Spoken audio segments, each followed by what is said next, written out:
I want to say welcome, not just to my exhibition, not just to this charla, but to this talk, but also to the entire exhibition, Los Migrantes, or the Faces of Migrants, because maybe you haven't seen it, maybe you didn't get to the opening. And if you didn't, I really encourage you to stay and look at everything afterwards. Okay, so what I will do is start with a question that came to me about 2 hours ago. I saw a friend, a new friend, that said, well, this is so emotionally disturbing, the whole show. How do you maintain what you do and not be sad all the time? So I want to tell you, it is the most empowering work you can do. If you see me smile all the time, it's because I have learned how to transform pain and suffering, other people's trauma. So the way I do that is that I pour myself into the work. I begin by listening to the materials and let them talk to me. In this instance, the materials I worked with are migrant shoes and migrant clothing, all of which showed up at ABBA House. And when I sit and listen to the materials, even though they've been washed and dried 3 or 4 times, and you think there's no semblance left of the original energy that was worn through the desert, through whatever territories, the DNA is there, the energy is there. And that's what I work with. And for me, it is an incredible blessing to be able to, it's a gift, to be able to work with this, to transform that with prayer, with meditation, with just listening and feeling and sending hope, sending love, sending whatever I can energetically to that person, that group of people. And believe it or not, it does bring me joy. So I think all of you who live in San Miguel and you know you work for NGOs or you volunteer in everything that you can, you understand that heart-filling feeling that you get from using your compassion to reach out, to do even one small thing that we can do for our human brothers and sisters.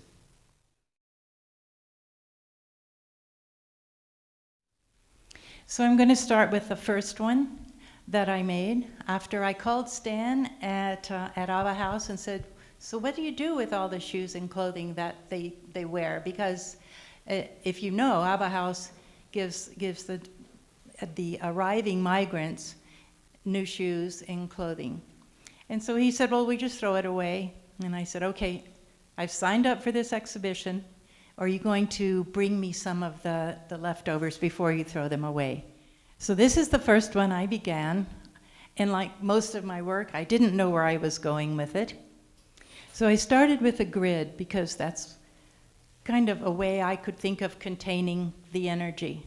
And the grid for me represents something like a fence where it keeps somebody out, keeps others in. So to start thinking about it, I just sort of put all the shoes when they came back from the cleaners on the table, poured some of the clothing out on the table, and sat there in meditation, seeing what I could hear, seeing what I could feel from it. And of course, always one of the major symbols of any migrant journey is the shoes, the foot, the step. And so I wanted to use some shoes, but I didn't really want the weight. So you can see that these are the tops of shoes. I took the soles off.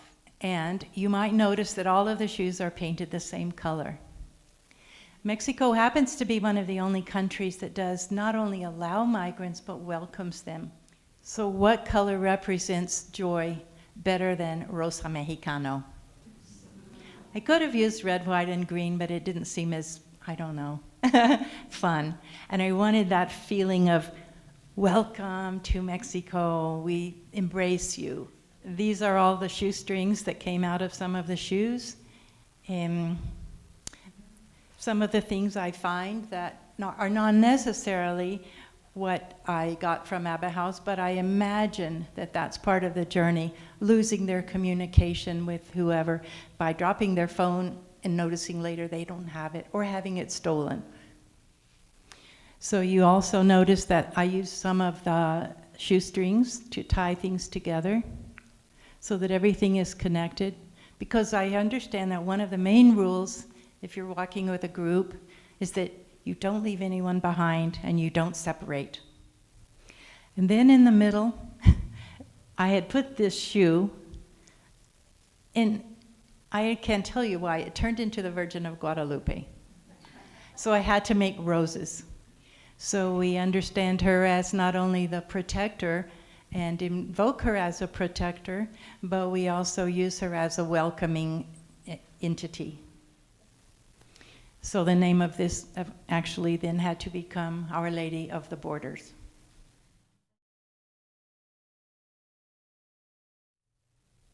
Okay, so then the next one I started is all the way at this end, and I started just with shoes. Okay, I had 4 big bags of shoes, I have to tell you. So this is like a really small portion of what I had. And as I said before, I sat and listened. And if I didn't really understand what I was hearing, I just went by whatever materials appeared in front of me. And what happened was, each one told me a different story. I didn't always know what the story was, and in almost all of them, I discovered the story as I was posting on Instagram. Most often it was when I just typed in what I thought was a good title, and the title led me to the story. So for your reading pleasure, I will leave you to read front and back, English and Spanish. All the tags have a little bit of the story. The first one that I did, actually, and it was a Nike piece, and I named it because of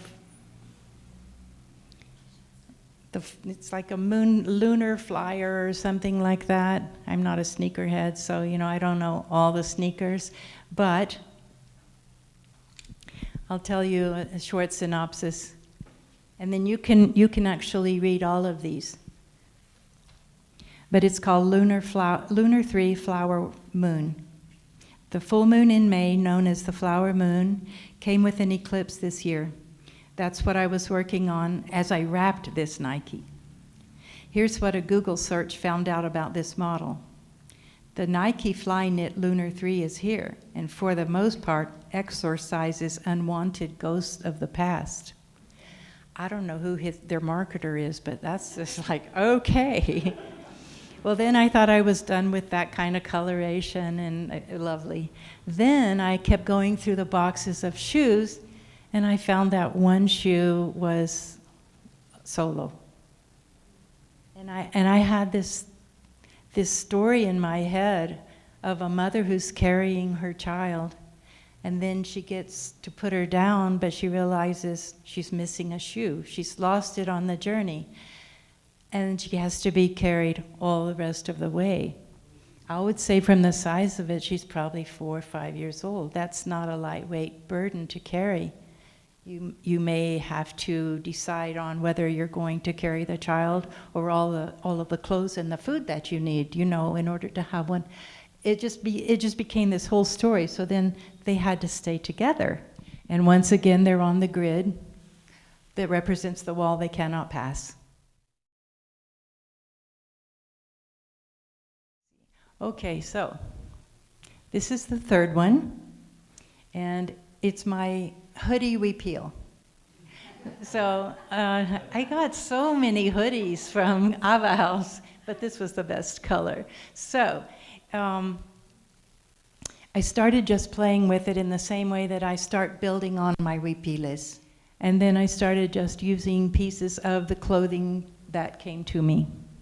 It's a very, very random way that I work. I mean, I'm usually a pretty random person, but I don't know what came first, my randomness as a person or my randomness as an artist. So, of course, the next to the shoes, the most symbol that you'll see when refugees are leaving from anywhere is that there's never enough water. So there used to be at one point people in the desert that could help the migrants by giving them water along the way. At some point, ICE and Border Patrol started taking the water, and then it became like even more of a symbol. So, of course, being a recycler, I always have to smash my bottles anyway. Everything that I find in the street goes into my work. So I had to add this as a necklace. And then as I tried to figure out what I would do with the hood itself, I just kind of put my representation of a face in there, and it sort of sat to the side and reminded me a little bit of the Christ on the cross look. Just to finish up that one, the name of it is Sacrifice, and it represents all that the migrants choose willingly to go through to escape what they have left behind. This one I already had. It's not a new piece specifically for this show, but it reminds me of when they do lose their cell phone or they do lose any contact with their family back home.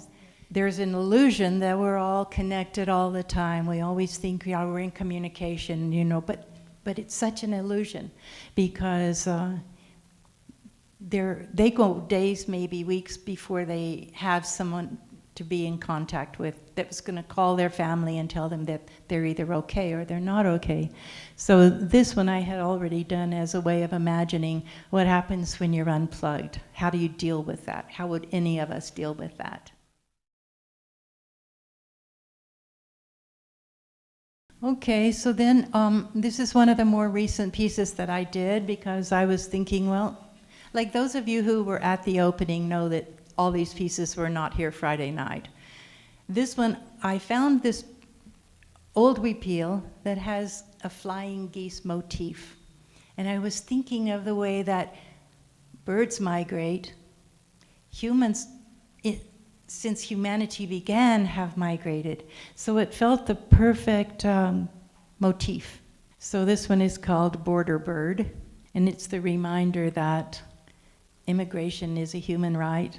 It's a natural thing, and I've given it wings. So it's part of a new series called The Lost Souls, S-O-L-E-S. This again is a croc, a shoe. And I found out by working with this why there are so many holes in crocs. It's not for ventilation, it's for art later on. So I'm not a weaver, but I do like to strip fabric, I do like to make knots, and I like to tie things. So that started, and then I added spools from all the threads that I've used forever. To me, it's unimaginable to walk thousands of miles in a pair of Crocs. They're for going out to the garden and back. They're for going to the beach and back. I know people walked through the Darien Gap in Crocs. Imagine that. So when I finished this part, I didn't know what I was going to do with this. I kept putting various items in it. As I said, I'm random. And nothing was working, and nothing was working. Then I noticed that I happened to have the bottle top from Jose Cuervo? No, Don Julio. And to me, it looks very much like a face. So I stepped back from it and put it on the wall, and I saw a goddess.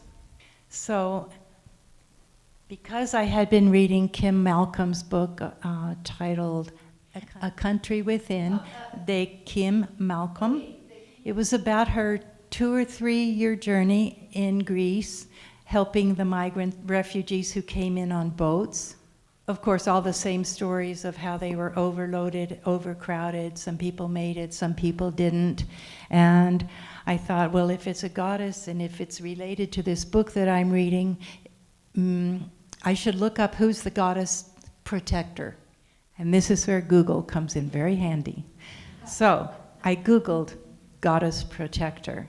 And the first one, and there are many, of course, but the first one that came up was Greek, and her name was Soteria. So now I think I have the start of another series. But this one felt really powerful because her job, if you choose to invoke her, is to make sure that you get to your destination. She's determined to get you there. And that felt so right for the migrant crisis. And also Croc's float. I thought that was a good symbol because they were all coming on the water.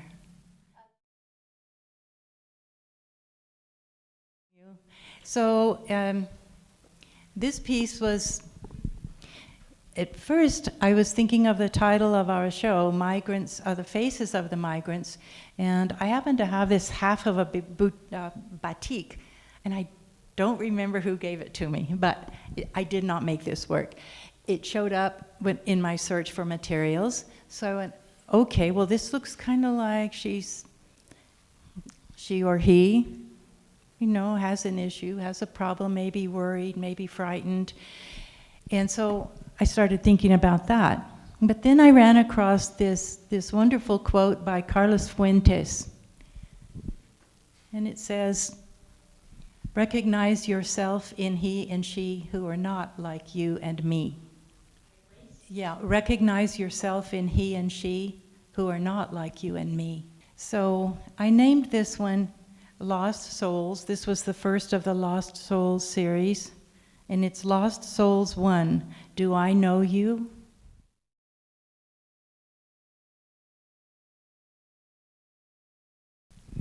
So you might have noticed that Marisa Buyosa is not here today, even though she's on all of the promotions. And I'm going to introduce not her work, but one piece that we did as a collaboration. So this piece began with a big banner, 2 big banners that Marisa brought me in 2015. She was moving from San Miguel to Puebla, and she said, I know you recycle, can you use these banners? They had been outside of her exhibition in Guanajuato at the university. And she said, I just don't have room for them. And they were, I don't know, maybe like 10 or 12 feet long. So, like everything else that comes to my doorstep, I said, sure. And I rolled them out on the floor. One was this piece, which is a big detail of her smaller works and more colorful. As you can see, she's more a black and white artist. And the second banner was her curator's statement. That was all in Spanish. So I laid them both out side by side on my studio floor. And where she had text, I saw poetry.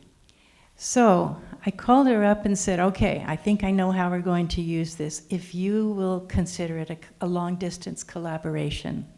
So what we did for about 6 months was every time I could figure out a sentence that made some kind of sense, I would send her an email. And I would ask, does this make sense poetically? Does this make sense grammatically? Because her first language is Spanish, and she's very much a good poet. So I just started laying them out and trying to make sense in a poetic way of the story, of the migrant story.